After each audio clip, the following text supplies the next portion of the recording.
my name's Jo and welcome to Aussie Homeschool Adventures. It's so good to see you. If you're new to my channel, welcome. If you're a returning subscriber, welcome back. It's great to see you again. So I'm a homeschooling mum of two beautiful girls in Queensland on the Sunshine Coast. I've been homeschooling for about 5 years and I share all things homeschool, motherhood and family, and a little bit of our farm life here on my channel. So if you like that kind of content, be sure to stick around and subscribe to my channel if you haven't already. So today's video is a homeschooling one for you again, and I'm sharing with you a whole bunch of games that we like to play in our homeschool and as a family. These are games that have a learning aspect. Sometimes it's a direct learning game. Sometimes it's more an incidental learning where they're learning by just osmosis or just by playing and having lots of fun with that. So I'm surrounded here by games. You can see my messy game shelf behind you. Real life here, guys. I'm sitting in my homeschool room in the lounge roomy part of it where all our games are, and the cat's on the couch asleep. So, you know, reality, the room is trashed, by the way. Like, seriously, I've done a spot tidy around here to make this bit look a little bit nicer, but the rest of it's pretty bad.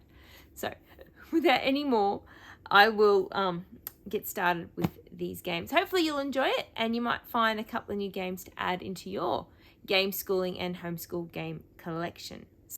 The first game I'm going to share with you today is this one. This one is called Buildsy. Now this one is lots of fun. It's a great spatial awareness, fine motor skills, and I don't know, maybe color, not really color matching, sort of color matching for really little kids, I guess.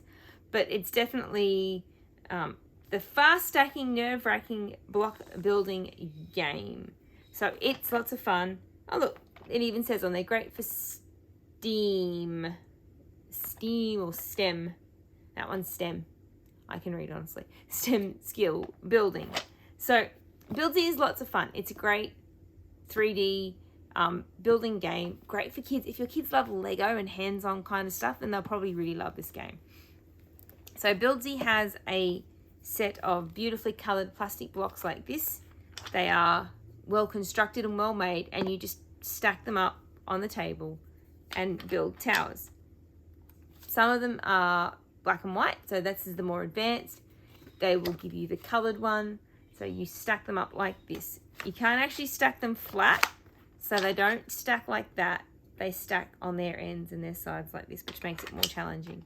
There's a couple of different ways to play. There's like coloured cards with the pictures on the back of them. So it's lots of fun. It's a great game for something fun and noisy for children that like that hands-on sort of building style game. You can get an expansion pack with different towers and different ways to play it as well, which we got for Christmas. And the girls really enjoy adding that extra challenge into our Buildsy game. So that's Buildsy. Then we have Block Us. Now Block Us is one that my kids love and hate at the same time. It's great when there's the four of us playing it. It sort of sucks as a two-player game because you've got to take two colours each, and keeping your turn straight can be a little bit challenging, and you've got to follow the pattern. So there's lots of like problem solving and turn awareness and that sort of thing. But it's a good spatial game. It's a great strategy game. So the learning in this one is very incidental as well, but it's lots of fun, and it's a great 4-player family game. So that's Block Us. Then we've got Dragonwood. Now this one is so much fun. This one is great. You can either play it as a 4-player. My girls will play this as a 2-player game. Now this one isn't strictly a learning game. There's a little bit, but it is lots of fun. It's got some great number and math skills in it, in as much as you've got the statistics and probability of whether you can roll those numbers with the dice that you get. So there's I'll open the box. It's going to play nice.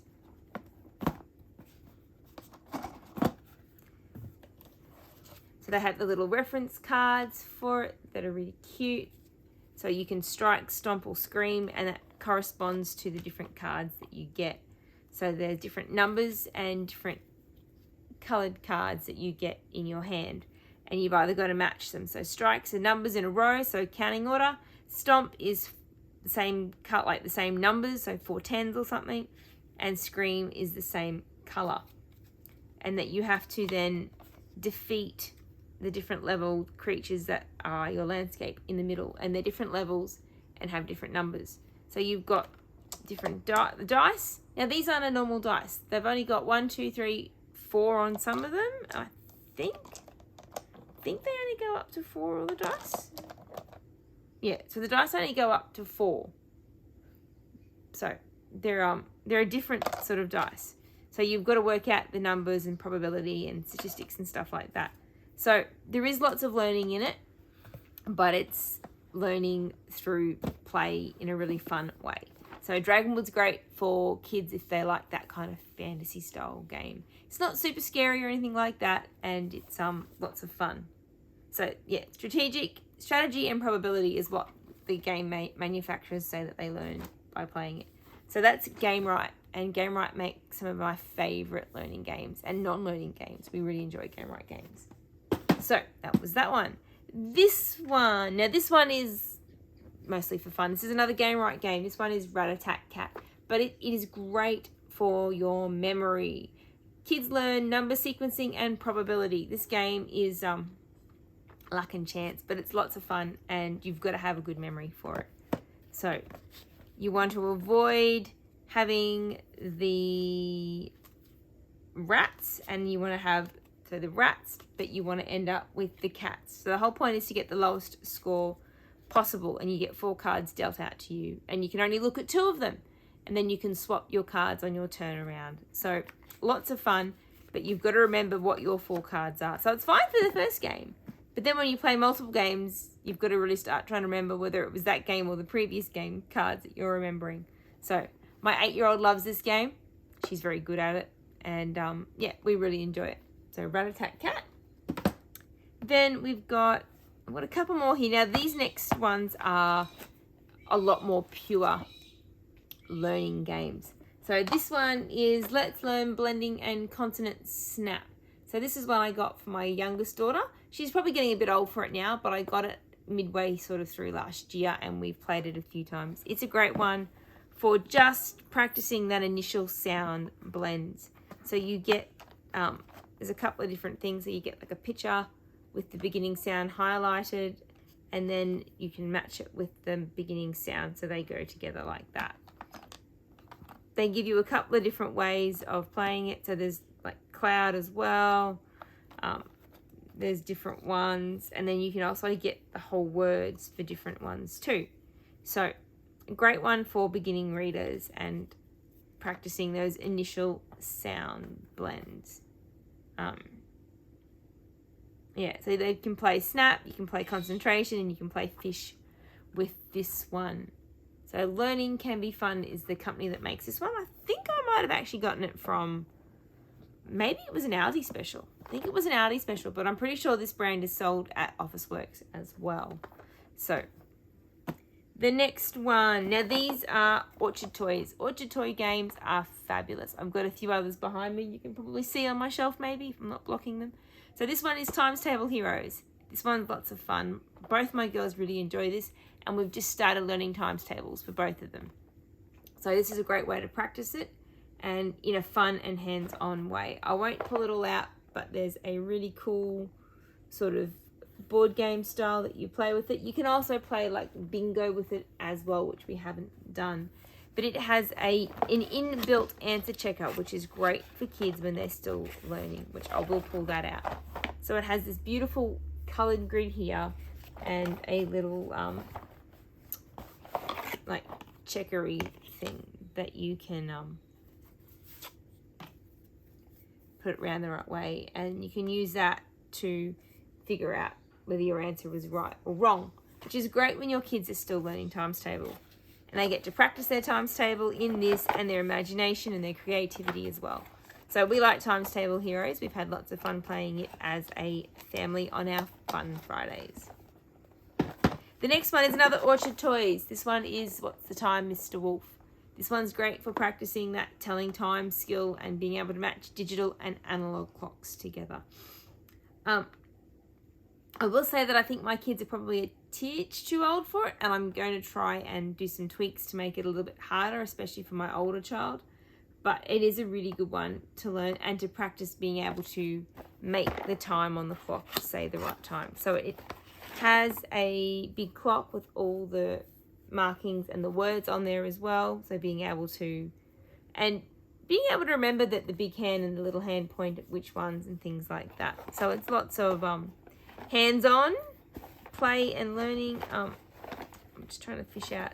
So yeah, so there's little cards that you match up that have, so that gives you the time there in digital form. You then are supposed to make it in analog form on the clock, and then it gives you the answer on the back so the kids can check their answer and see whether they're right. So a great one if your kids like to play games without you and you're not always available to help figure out whether they're right or wrong. So yeah, Orchard Toys again, really good. I would really recommend this one for probably slightly younger kids than mine. Its age range is 5 to 9, so it would depend on your kid's ability to tell time, I would say. Strongly for this one, but still lots of fun. The next one is Clang. Now this one is probably quite unique and you may never have seen it before. This one is a rhyming game. You want a quick, easy game? You want Clang. Fun mental workout? You want a Clang. What to watch your favourite people babble gibberish as they race to rhyme a worm? Then you really want a Clang. So it says it develops vocabulary, literacy, and phonemic awareness. It incorporates motor reflexes, hand-eye coordination, transforming language wordplay in a kinesthetic activity. Cultivates confidence, perseverance, and creativity with words and reading. Improves speech, competency, phonetic ability, and quick thinking and word recall.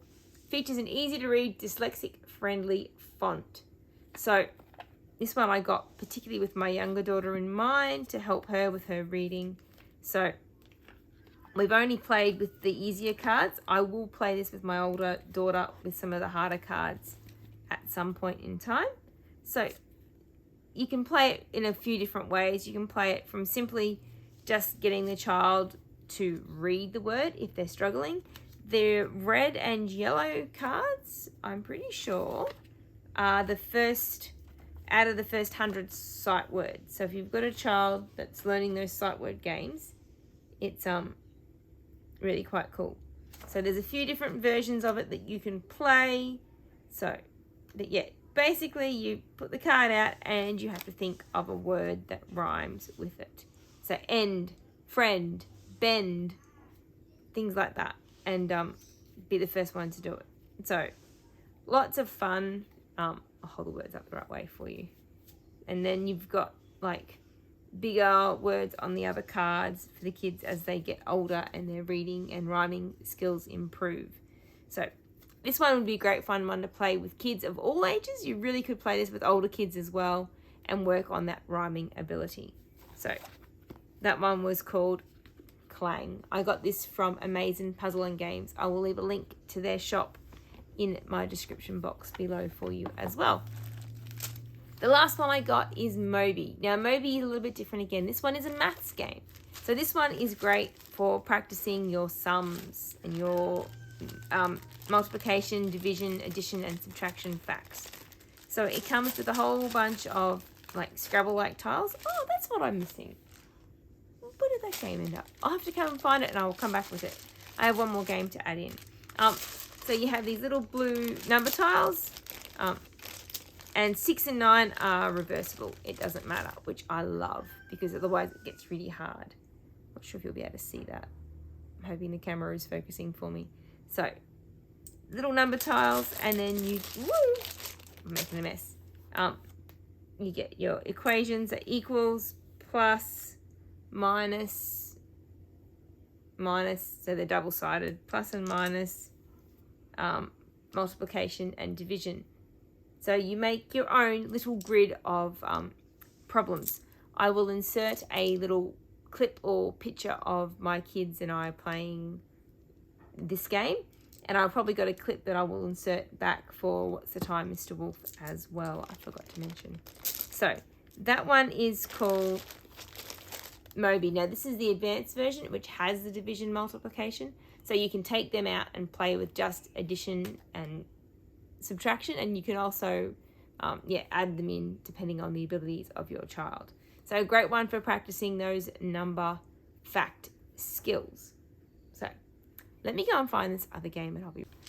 All right, I'm back and I have the last game. So this one is my first bananagram. Now I got this one mostly with my youngest daughter in mind, but also my older as well, because it's a great one for spelling and reading skills. So this is definitely a learning game. So you get a whole bunch of lowercase letter tiles. Now, lowercase ones are great for kids when they're still learning how to read, because lowercase letters are what most things are done in, and uppercase can be quite confusing. So all your, Scrabble games and things like that are often often uppercase, whereas these ones are all lowercase letters. So they're all different ones, and I'm pretty sure the vowels are in a different color. Let me see if I can find a vowel. Maybe.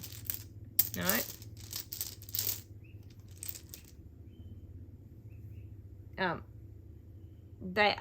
They're in a slightly more yellow color. It's probably a bit hard to see compared to the orange on camera. It's hard enough to see it in the flesh. But the advantage of this one is that for the really younger children, rather than playing a word building game, so this one is a little bit like Scrabble in as much as you draw, I think it's 7 tiles, and you build your own little grid, or 11 tiles, something like that. And you build your own grid of words, like your own little crossword puzzle, and you can rearrange it as many times as you want until you've used all your letters up, and you can swap tiles freely. But for a child that's really little and still really learning on that reading skill, they have these blend tiles. So they have all your common blends. So your and your and et, and your double E's.